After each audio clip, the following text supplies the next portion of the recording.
¿Cómo está? Colombia decide salir a las calles a través de cabildos abiertos y defender sus reformas sociales ante el bloqueo que emprende el Congreso. Hoy en el mapa vamos a analizar quiénes intentan frenar esta reforma laboral.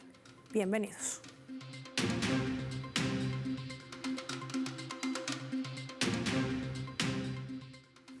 Les proponemos desplegar para ello nuestro mapa y revisar algunos datos claves para entender de qué va esta propuesta social. Colombia, reforma laboral. Vamos a identificar en nuestro mapamundi con los colores de su bandera a Colombia. Hay que decir que en esta nación el Senado colombiano votó en contra de la consulta popular de la reforma laboral presentada por el gobierno del presidente Gustavo Petro. La votación, marcada por gritos y acusaciones de fraude, resultó en 49 votos en contra y 47 a favor. Una decisión que impide que la ciudadanía vote en la consulta popular y debido a la falta de tiempo podría llevar a que la reforma quedara archivada. Hay que decir que el 20 de mayo de 2025 la Comisión Cuarta del Senado decidió no archivar la iniciativa de reforma laboral, permitiendo un análisis y debate adicional. Se espera un nuevo borrador para este 27 de mayo, donde va a ser nuevamente radicada en la Cámara del Senado y que lleguen a un acuerdo para aprobar la misma. Paralelamente, el gobierno ha presentado una segunda versión de esta consulta popular que incluye 16 preguntas, 12 originales más 4 adicionales, todas ellas relacionadas con la reforma laboral y temas de salud. Esta consulta busca permitir a los ciudadanos colombianos votar sobre aspectos claves de la reforma con una fecha límite para su aprobación en el Senado establecida para dentro de un mes desde su presentación. Pero, ¿qué contempla esta reforma? Vamos a revisar algunos puntos claves. La reforma propone aumentar las horas que los empleadores deben pagar con cargo nocturno y elevarse el sobrepeso del trabajo en festivos y dominicales del 75% al 100%. Busca extender la licencia de paternidad y otorgar licencias para mujeres con ciclos menstruales incapacitantes. Los practicantes y aprendices tendrían contratos a término fijo con derecho a prestaciones sociales, reemplazando el actual. Esto podría mejorar la remuneración y beneficios de los estudiantes en prácticas. La reforma también reconoce la relación laboral entre las plataformas digitales de reparto y sus trabajadores, otorgándoles derechos laborales y de seguridad social. La reforma busca que el contrato término indefinido sea la norma general, limitando los contratos a término fijo y por obra o labor de situaciones estrictamente temporales. Esta medida pretende también brindar mayor estabilidad laboral a los trabajadores. Además, plantea aumentar el monto de las indemnizaciones para desalentar los despidos injustificados y promover la estabilidad en el empleo. En síntesis, estamos hablando de quizás una nueva versión de una reforma laboral y por un trabajo por el cambio, como así la ha titulado, y lo vemos ahí en esa imagen de nuestro mapa. ¿Qué implica todo esto? Lo analizamos hoy en el mapa. Vamos a recibir en primera instancia a Héctor Zuluaga. Nos acompaña en directo desde Colombia, es docente y investigador. Qué placer tenerlo en el mapa. ¿Cómo está? Bienvenido, Héctor. Hola, muchas gracias a ti y a Telesur por este espacio para el análisis. Si nosotros vemos en nuestro mapa datos claves para poder entender que esta reforma prácticamente es una especie de revolución para mejorar no solamente a la clase trabajadora, sino sobre todo a sus derechos. ¿Por qué se oponen a este tipo de reformas? Y la gran pregunta es, ¿quiénes están detrás de boicotear estas reformas para Colombia? Hay unos sectores que fundamentalmente están representados en el Congreso de la República. Uno de ellos son las EPS, que son empresas que operan el sistema de salud en Colombia. Y lo que han hecho es llegar a tal punto que incluso, como lo ha denunciado el hoy ministro de Salud, han llegado a robarse del dinero público de la salud de los colombianos 30 billones de pesos. Es decir, casi una cuarta parte del presupuesto nacional desde que este sistema de salud ha venido operando. Cosas como que una empresa de salud son empresas, no son realmente pues como ningún tipo de garantía que operen el sistema de salud como un derecho fundamental, buscan es ganancias. Salud Cop, por ejemplo, se declaró en quiebra y después apareció fundando un banco. Esto nos deja en evidencia cómo es que opera hoy el sistema de salud en Colombia y lo que se trata de hacer desde este primer gobierno del cambio, como ha sido la propuesta del presidente Gustavo Petro en su reforma a la salud, es que la salud vuelva a ser un derecho fundamental como lo es el trabajo, incluso del mismo trabajador de la salud, los enfermeros, los doctores, los cirujanos, que durante la pandemia y como lo decías tú, fueron explotados y hoy han sido olvidados. Una de las preguntas precisamente también lo que busca es reivindicar el trabajo digno de los empleados, incluso de la salud, que han sido maltratados y que han sido casi prácticamente esclavizados por estas empresas prestadoras de servicios de salud como lo son las EPS en Colombia y el sistema de salud que opera en este país. Ahora, en medio de todo este contexto, hemos visto que se va a radicar nuevamente esta solicitud ante un Congreso, pero con una llamada quizás o advertencia que hace el propio Ejecutivo. Esto podría convertirse en un termómetro para aquellos legisladores que puedan poner en riesgo también la continuidad de este proceso, digámoslo así, legislativo, porque una de las misiones de una asamblea es justamente sesionar o legislar de acuerdo al mandato del pueblo. ¿Se estaría desoyendo el clamor de la ciudadanía colombiana? ¿Cómo leerlo?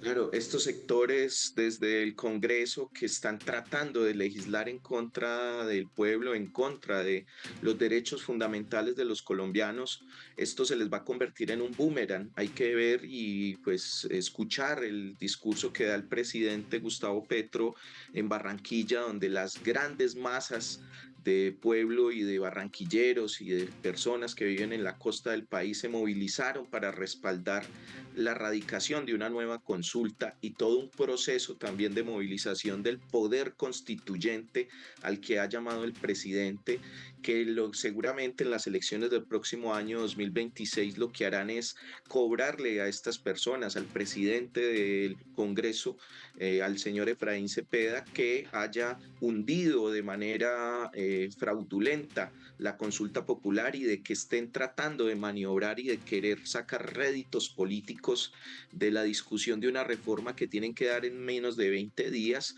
y que no lo hicieron durante 3 años, que han llevado legislando, que han tratado el gobierno de conciliar, de cumplir con su plan de desarrollo, como le prometió al pueblo colombiano, diciéndole hagamos acuerdos sobre lo fundamental, pero tenemos un Congreso que no aprueba la reforma a la salud, que no aprueba, aprueba parcialmente la reforma agraria, que están demorando un proceso como lo es la jurisdicción agraria rural y rural, que son parte también de las reformas que necesita el país para salir también de un histórico bache en el que las clases dominantes, unas clases dirigentes que se han apropiado del Estado y del gobierno, continúan operando en contra del pueblo colombiano. Es increíble que en un país los trabajadores no tengan horas extras porque el día se termina a las 10 de la noche y que incluso en términos, por ejemplo, de sectores laborales como los rurales, no se tenga hoy un derecho a la pensión. Los campesinos de un país cafetero que toda su vida generaron plusvalía, hoy no tienen un derecho digno a una pensión y esto esté atascado en el Congreso precisamente por esos sectores ricos cafeteros que se enriquecieron con la plusvalía generada por cientos de años por los trabajadores rurales, hoy no les quieran reconocer este derecho. Importantes los datos que suma nuestro invitado Héctor Zuluaga, que además tienen que ver con todo este paquete de reformas sociales que implementa el gobierno de Gustavo Petro, que trata de impulsar y que es frenado por las mismas fuerzas políticas de siempre. La gran pregunta que queda también sobre la mesa y que veremos después de la pausa es: ¿a quién apuntan? ¿En contra de la sociedad o de un gobierno? Gracias, Héctor, por tu tiempo, por habernos acompañado en El Mapa, y lo hacemos revisando nuestra escala.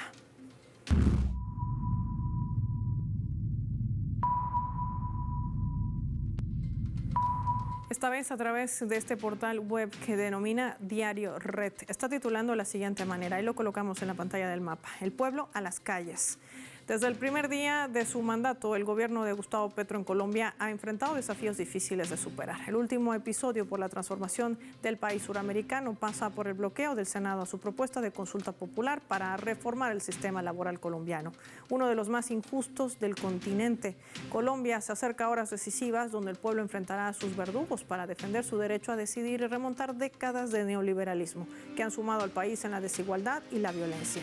La defensa de la política de la vida, una novedosa narrativa en el contexto de las izquierdas latinoamericanas, se acerca a su punto de inflexión, donde se juega la trascendencia de un proyecto social o la venganza de una clase política que nunca imaginó que los humildes vencieran su yugo. Eso es lo que se juega hoy Colombia. Ya volvemos.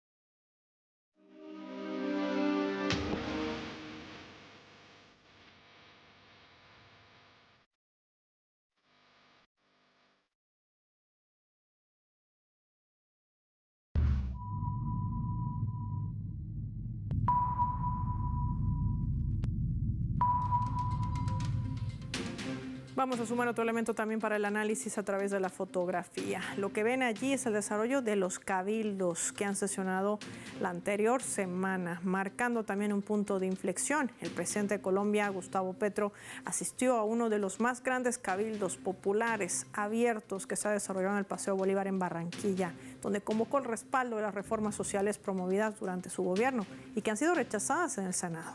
Desde allí el mandatario aseguró que no es solo una reunión, sino una gran concentración del pueblo para impartir instrucciones y definir el rumbo de la nación. Y juntar, dijo, diferentes sectores sociales para discutir y respaldar las reformas laborales y de salud. Las organizaciones campesinas de los municipios del Departamento del Atlántico, sindicatos, docentes, movimientos sociales, se desplazaron hasta Barranquilla aportando pancartas, pendones y banderas, participando así de esta jornada y tratando de hacer escuchar su voz al unísono.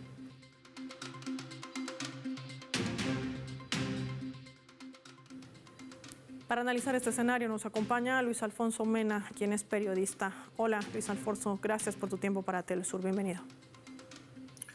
Hola, Paola, gracias por la invitación. Luis Alfonso, ¿qué representa el desarrollo de estos cabildos abiertos que salen a defender su postura ante un Senado que ha decidido seguir aplicando políticas en beneficio de tan solo unos cuantos? Por un lado, los intereses económicos, pero también los intereses políticos. ¿Qué representa esto para el gobierno de Gustavo Petro? Bueno, nos encontramos en el pleno proceso de intensificación de la lucha de clases. Una lucha de clases que es respondida por las oligarquías segregadoras, violentas, excluyentes de este país con odio de clase. Esa es la caracterización que yo hago del momento político actual en nuestro país.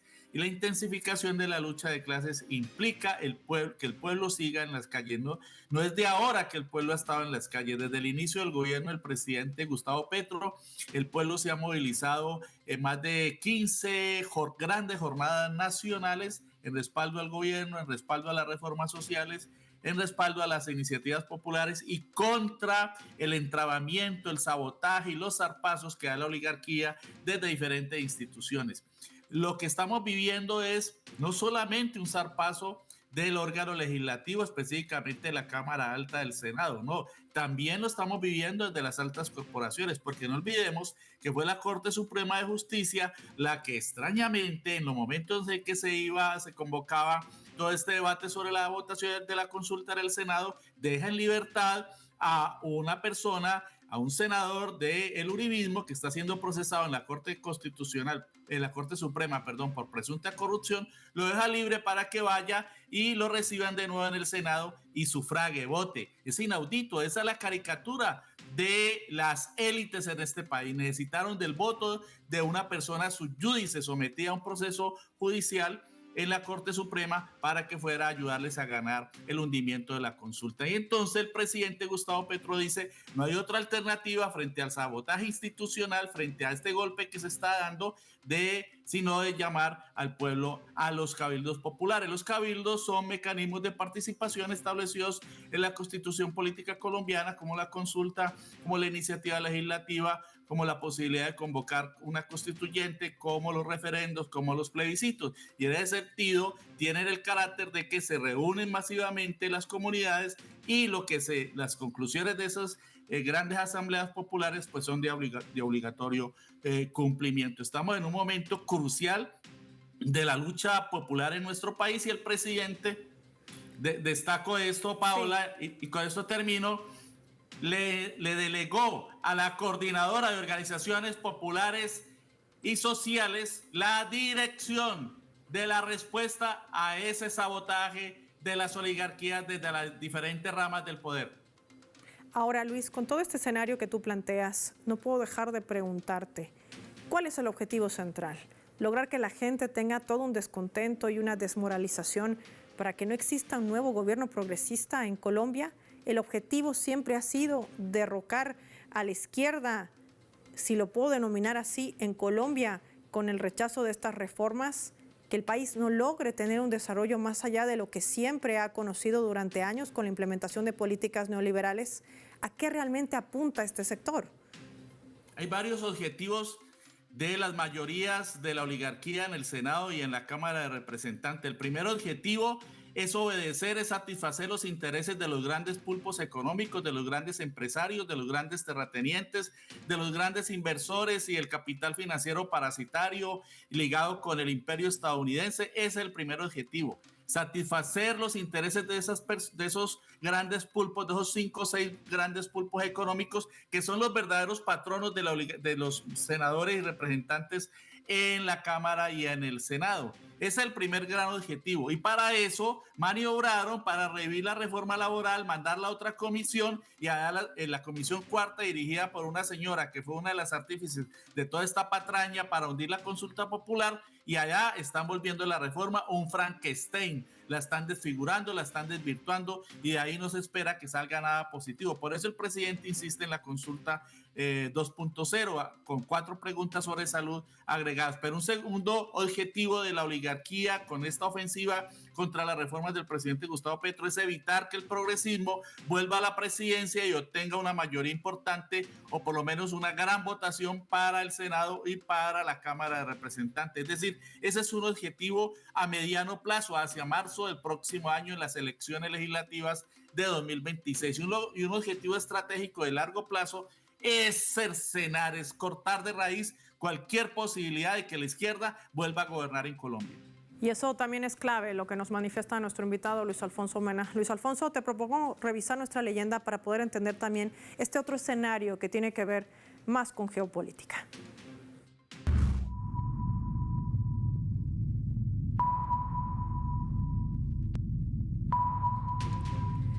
Mauricio Claver Carón es el enviado especial de Estados Unidos para América Latina, y esto es lo que pronunciaba al momento de conocer que Colombia quiere adherirse a la franja y la ruta de la seda con China.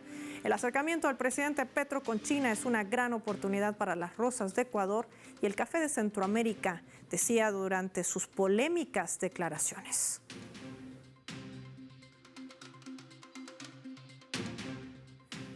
Luis Alfonso, Estados Unidos, como siempre, apunta en esta confrontación directa que mantiene con el gigante asiático. En esta ecuación, Colombia, que decide adherirse a la franja y ruta de la seda, lo dio a conocer el propio presidente Gustavo Petro, pero Estados Unidos marca sus líneas de acción. Esto tiene que ver también con el relacionamiento que mantiene el país, quizás con organismos económicos como el Banco Mundial. ¿Qué hay detrás de todo este movimiento? ¿Por qué ensañarse con un país en medio de adversarios internacionales? Porque Estados Unidos quiere imponer sus decisiones a los países de Sudamérica y de Centroamérica, creyendo que seguimos siendo el patio trasero del imperio, y está muy equivocado. En el caso colombiano, el presidente Gustavo Petro asume una posición erguida, enhiesta, de independencia, de soberanía, y dice: vamos a dialogar con todos los países, pero en pie de igualdad, de tú a tú. Y sin importar lo que diga Estados Unidos, fue como presidente, además de la comunidad de Estados Latinoamericanos y el Caribe, a presidir el foro China-CELAC en Pekín, y allí al mismo tiempo hizo una serie de contactos bilaterales Colombia-China para adherirse a la franja o ruta de la seda, que es un programa fundamental para diversificar y para entrar en el terreno de la multilateralidad, no solo económica y comercial, sino política de gran importancia. De modo que esta coyuntura también está poniendo en evidencia que hay urgencia de enfrentar los poderes imperiales con una posición de carácter de soberanía como la que está presentando el presidente Gustavo Petro, y obviamente las élites oligárquicas apátridas de nuestro país, los grandes gremios, Brookman Master de la ANDI, del gremio de los empresarios, los de la SAE, los de FENALCO, es decir, los comerciantes y los terratenientes, pues han salido a lanzar toda clase de infundios para tratar de generar y de contribuir al clima de deslegitimación del gobierno en todo ese proceso que hemos venido denunciando de golpe desde los gremios, desde los medios de comunicación, desde las altas cortes y desde el Congreso contra el gobierno del presidente Gustavo Petro. Es una ofensiva que han desatado en muchos otros países con gobiernos de izquierda y progresistas que estamos viviendo en Colombia y que esperamos enfrentar otra vez con el pueblo en las calles, con el pueblo movilizado y con el gran paro nacional del 28 y 29 de mayo en toda Colombia. Datos importantes que proporciona el periodista Luis Alfonso Mena, a quien agradecemos por atender nuestra llamada. Gracias por compartir su análisis y también datos periodísticos en este programa en Telesur. Buenos días. Vamos nosotros a finalizar el programa y lo hacemos con nuestros vectores.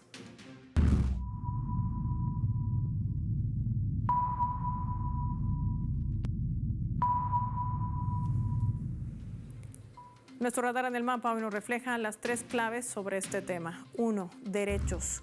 La defensa de la reforma laboral del gobierno de Gustavo Petro está enfocada en defender el proyecto de ley nuevamente radicado ante el Congreso. Busca recuperar los derechos laborales de todos los colombianos que trabajan cada día por un mejor país, dignificando el trabajo y los beneficios de toda clase trabajadora, modernizando la normativa laboral en esa nación, pero sobre todo también dejando de lado años de medidas neoliberales.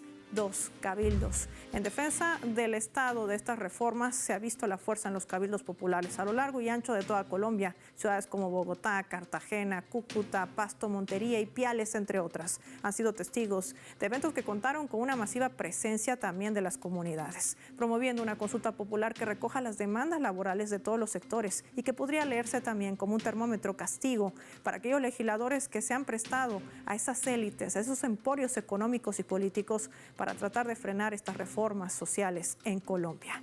3. Ruta de la Seda. La adhesión de Colombia a la iniciativa de China de la Franja y Ruta de la Seda supone una serie de retos diplomáticos y también de cooperación internacional. Esto está generando también presión por parte de sectores ligados a los intereses de Estados Unidos. Colombia quiere seguir garantizando el desarrollo en materia de infraestructura, principalmente de transporte, y esa transición energética y tecnológica que tanto le hace falta al mundo. Hasta la fecha, recordemos que ya se suman cerca de 140 países y regiones de Asia y África, Europa y América Latina. Y Colombia, por supuesto, no quiere quedar por fuera. Soy Paola Pérez y nos vemos en una próxima edición del Mapa.